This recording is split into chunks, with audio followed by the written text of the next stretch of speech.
Hello guys, welcome back to my channel art Gyan. तो आज हम पढ़ेंगे सारनाथ की बुद्ध प्रतिमा के बारे में। तो इसे पढ़ने से पहले हम एक बार बुद्ध प्रतिमा वाली इमेज को देख लेंगे ताकि हमें समझ में आ जाए कि उसके अंदर क्या है। तो शुरू करते हैं। इमेज को देखने के बाद हमें ये तो पता होता है कि हमें सिर्फ वही एक्सप्लेन करना है जो हम इमेज में दिखा रखा है, और मैं आपको इसलिए ये दिखा रही हूँ क्योंकि मेरे पास इसके ईजी नोट्स बने हुए हैं, तो मैं सोच रही थी आप सबको ये बता दूँ। तो शुरू करते हैं।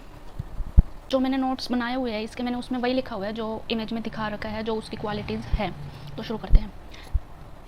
सारनाथ की जो बुद्ध प्रतिमा है वह प्रतिमा पुरातत्व संग्रहालय सारनाथ में सुरक्षित है। ये आज भी सुरक्षित है कहाँ? सारनाथ के पुरातत्व संग्रहालय में। इसमें महात्मा बुद्ध को पद्मासन में बैठे हुए दिखाया गया है। पद्मासन में बैठे हुए दिखाए गए हैं। आई थिंक आपको समझ तो आ रहा होगा क्योंकि ये मेरे पुराने नोट्स हैं, तो मैंने पहले ही इनमें लाइनें लगा रखी हैं। सारनाथ के हिंड पार्क में प्रथम धर्म उपदेश देते हुए दिखाया गया है। जो मूर्ति दिखाई हुई है, जो प्रतिमा है, उसमें जो बुद्ध है वो उपदेश दे रहे हैं और वो उसी मुद्रा में दिखाए गए हैं। महात्मा बुद्ध के दोनों हाथ धर्म चक्र मुद्रा में है। उनके हाथों का जो स्टाइल है उसे धर्म चक्र मुद्रा कहते हैं, तो इसलिए उनके दोनों हाथ धर्म चक्र मुद्रा में दिखाए गए हैं। मूर्ति के कंधों पर ओढ़ी हुई चादर दिखाई गई है।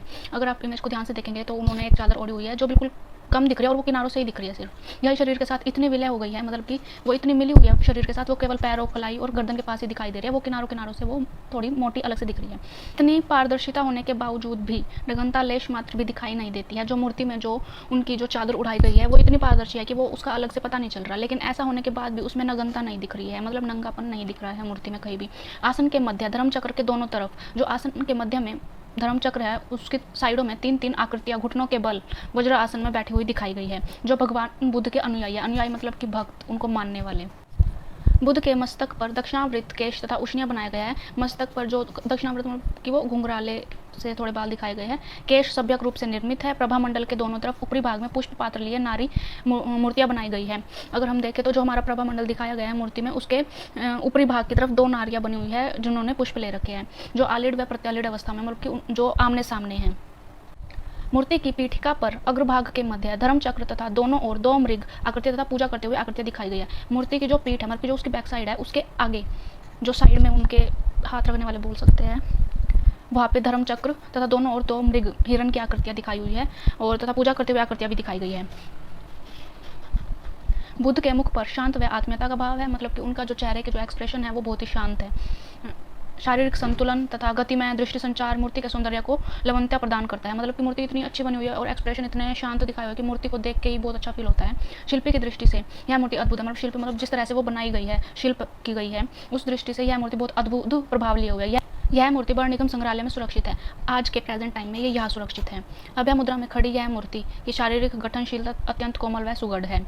घनत्व न होकर छरहरापन लिए हुए है। कहीं भी मांसलता का आभास नहीं है, मतलब कि कहीं भी ज़्यादा मोटी ऐसे नहीं दिख रही है। सब चीज़ बिल्कुल समान रूप से है जितनी होनी चाहिए। वस्त्र को पारदर्शी ढंग से बनाया गया है जिससे शारीरिक बनावट स्पष्ट दिखाई दे रही है।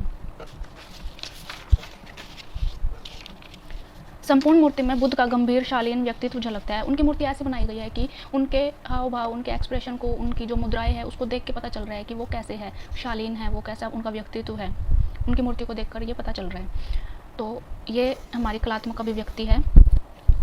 इस प्रतिमा में कलाकार महात्मा बुद्ध के दिव्य और आध्यात्मिक स्वरूप दर्शाने में सफल हुआ है। इस प्रतिमा में कलाकार ने क्या दिखाया? बुद्ध का दिव्य, क्योंकि मूर्ति के पीछे प्रभामंडल भी बना हुआ है और आध्यात्मिक मुद्रा में ही दिखाया है उन्हें, तो बुद्ध के दिव्य और आध्यात्मिक स्वरूप को दर्शाने का प्रयोग किया। इसमें कलाकार ने इस प्रतिमा के मुखमंडल पर शांति, कोमलता तथा गंभीरता है।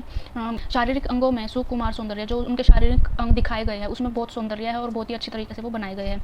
बुद्ध की प्रतिमा के पीछे अलंकारिक प्रभामंडल दर्शाया गया है। जो कोई भी अगर हमारी मूर्ति होती है जो या ऐसे राउंड में होता है, इसे प्रभामंडल कहते हैं, तो वो बहुत ही अलंकृत, मतलब कि उसमें बहुत सारी चीज़ें दिखा के, वैसे तो मूर्ति अलग से कुछ पता नहीं चल रहा इतना, लेकिन उसे बहुत ज़्यादा सजा रखा है, इस तरह से वो बनाया गया है।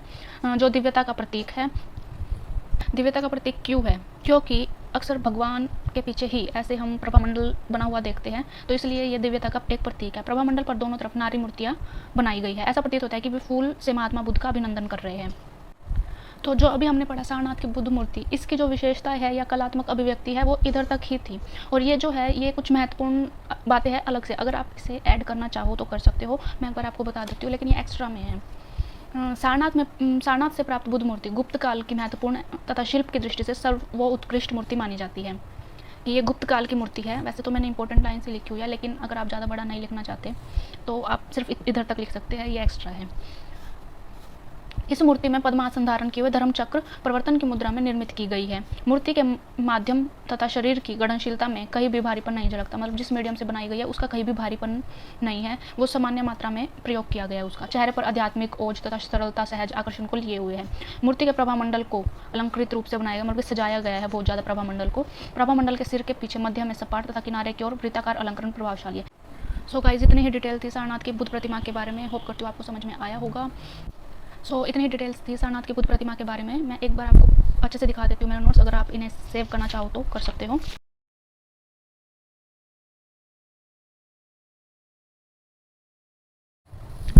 Thank you guys for watching my video. अगर आपको वीडियो अच्छी लगी हो, इन्फॉर्मेटिव लगी हो, तो ऐसे ही आर्ट की नॉलेज के लिए आप मेरे पेज को फॉलो कर सकते हैं।